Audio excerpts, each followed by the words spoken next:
नमस्कार मित्रों, आइए कहानी शुरुआत करते हैं। पन्नाधाय का बलिदान।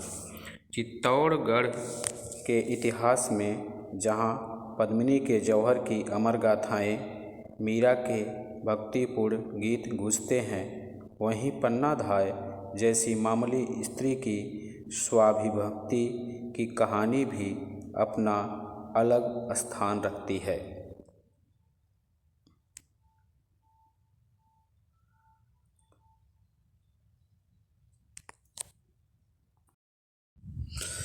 बात तब की है जब चित्तौड़गढ़ का किला आंतरिक विरोध व षड्यंत्रों में जल रहा था। मेवाड़ का भावी राणा उदय सिंह किशोर हो रहा था। तभी उदय सिंह के पिता के चचेरे भाई बनबीर ने एक षड्यंत्र रचकर उदय सिंह के पिता की हत्या महल में की तथा उदय सिंह को मारने का अवसर ढूंढने लगा। उदय सिंह की माता को संशय हुआ तथा उन्होंने उदय सिंह को अपनी खास दासी व उदय सिंह की धाय पन्ना को सौंप कर कहा कि पन्ना, अब यह राजमहल व चित्तौड़गढ़ का किला इस लायक नहीं रहा कि मेरे पुत्र तथा मेवाड़ के भावी राणा की रक्षा कर सके। तू इसे अपने साथ ले जा और किसी तरह कुंभलगढ़ भिजवा दे।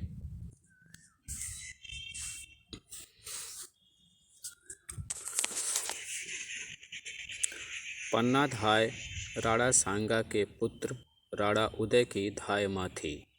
पन्नाधाय किसी राज परिवार की सदस्य नहीं थी।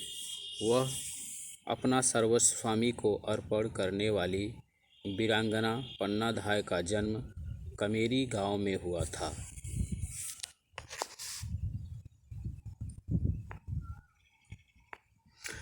राणा सांगा के पुत्र उदय सिंह को मां के स्थान पर दूध पिलाने के कारण पन्नाधाय मां कहलाई थी।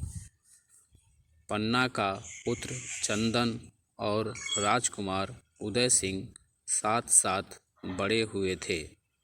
उदय सिंह को पन्ना ने अपने पुत्र के समान पाला था।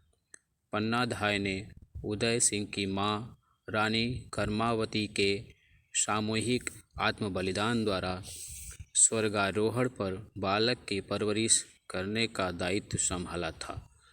पन्ना ने पूरी लगन से बालक की परवरिश और सुरक्षा की। पन्ना चित्तौड़ के कुंभा महल में रहती थी। चित्तौड़ का शासक दासी का पुत्र बनबीर बनना चाहता था। उसने राणा के वंशजों को एक एक कर मार डाला। बनबीर एक रात महाराजा विक्रमादित्य की हत्या करके उदय सिंह को मारने के लिए उसके महल की ओर चल पड़ा।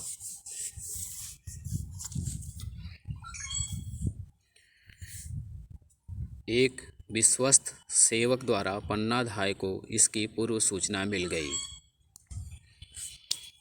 पन्ना राजवंश और अपने कर्तव्यों के प्रति सजग थी।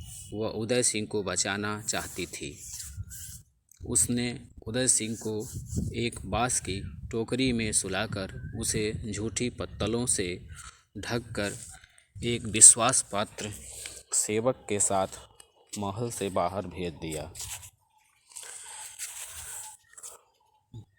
बनबीर को धोखा देने के उद्देश्य से अपने पुत्र को उदय सिंह के पलंग पर सुला दिया।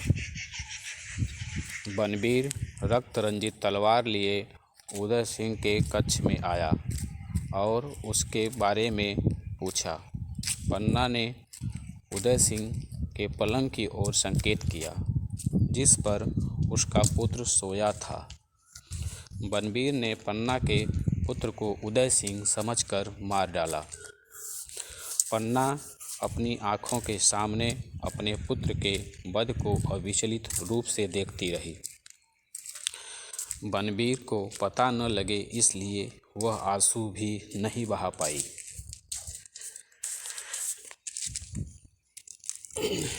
बनबीर के जाने के बाद अपने मृत पुत्र की लाश को चूमकर राजकुमार को सुरक्षित स्थान पर ले जाने के लिए निकल पड़ी। स्वामी भक्त वीरांगना पन्ना धन्य है जिसने अपने कर्तव्य पूर्ति में अपनी आँखों के तारे पुत्र का बलिदान देकर मेवाड़ के राजवंश को बचाया। पुत्र की मृत्यु के बाद पन्ना उदय सिंह को लेकर बहुत दिनों तक सप्ताह तक शरण के लिए भटकती रही। दुष्ट बनबीर के खतरे के डर से कई राजकुल जिन्हें पन्ना को आश्रय देना चाहिए था, उन्होंने पन्ना का आश्रय नहीं दिया। पन्ना जगह जगह राजद्रोहियों से बचती कतराती तथा स्वामी भक्त प्रतीत होने वाले प्रजाजनों के सामने अपने को जाहिर करती भटकती रही।